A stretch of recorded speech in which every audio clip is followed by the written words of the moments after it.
Six semester minor pol science আবার 100% common নিয়ে চলে এসেছি সাজেশন।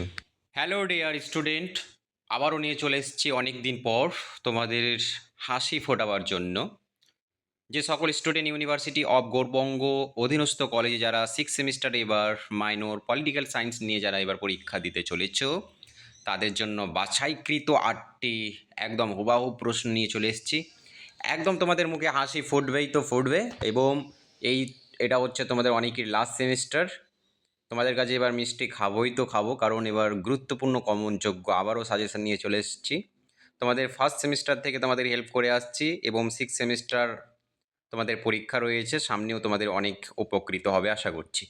যাই হোক, ভিডিওটা লম্বা চওড়া না করে আমি কিন্তু শুরু করছি।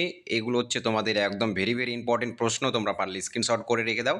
এবং স্ক্রিনশট করার আগে সাবস্ক্রাইব তো করতেই হবে না, করো, সাবস্ক্রাইব করো এবং আমাদের পরিবারের সদস্য হয়ে উঠো, কারণ ভিন্ন ভিন্ন আরও সাজেশন পাওয়ার জন্য। যাই হোক, প্রথম প্রশ্ন হচ্ছে, জনপ্রশাসন কাকে বলে?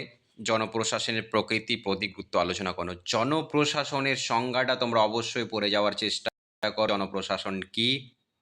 একদম এই প্রশ্নটা পাবেই তো পাবে, খাতায় লিখে রেখে দাও, পারলে সাদা খাতায় লিখে রেখে দাও, আমি বলছি। দ্বিতীয় প্রশ্ন হচ্ছে, আমলাতন্ত্র।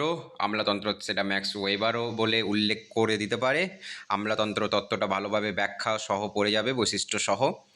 3 নম্বর যেটা প্রশ্ন হচ্ছে, আমলাতন্ত্রের ধারণা ব্যাখ্যা করে। একই প্রশ্ন, সেটা আমি কিন্তু অনুরূপভাবে দিয়েছিলাম, কিন্তু এই দাগ নম্বর শো করছে, সরি তার জন্য।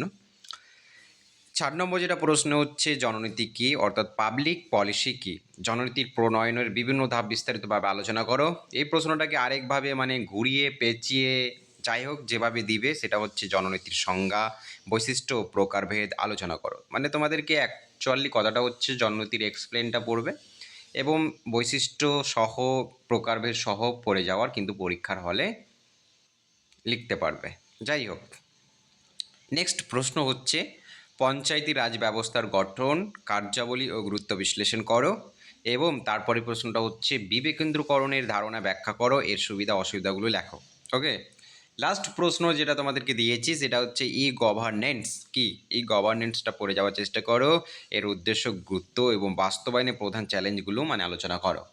এই কয়টি তোমাদেরকে প্রশ্ন বললাম, একদম তোমরা পড়ে যাওয়ার চেষ্টা করো। এবং আমি খুব স্পিডে বললাম তার জন্য সরি, তোমরা পারলে স্ক্রিনশট করে তোমরা কিন্তু লিখে রেখে দাও, এবং পাশে তোমরা যখন খাতায় নোট ডাউন করে লিখবে তখন আমার এডুকেশন মালদা মিডিয়া চ্যানেল পাশে লিখে রাখবে, কারণ পরীক্ষার হলে তোমাদের মনে পড়বে এই চ্যানেল থেকে আমরা সংগ্রহ করেছিলাম এবং পরীক্ষার ঘরে হুবাহুব কমন পেয়েছি। তো যাই হোক, আজকের এই ভিডিওটা কেমন লাগলো অবশ্যই জানাবে, এবং তোমাদের বন্ধু বান্ধবরা যারা six semester minor political science নিয়ে যারা পরীক্ষা দিতে চলেছে, তাদেরকে এই ভিডিওটা শেয়ার করতে একেবারেই ভুলবে না। যাই হোক, অসংখ্য ধন্যবাদ, ভালো থেকো, সুস্থ থেকো।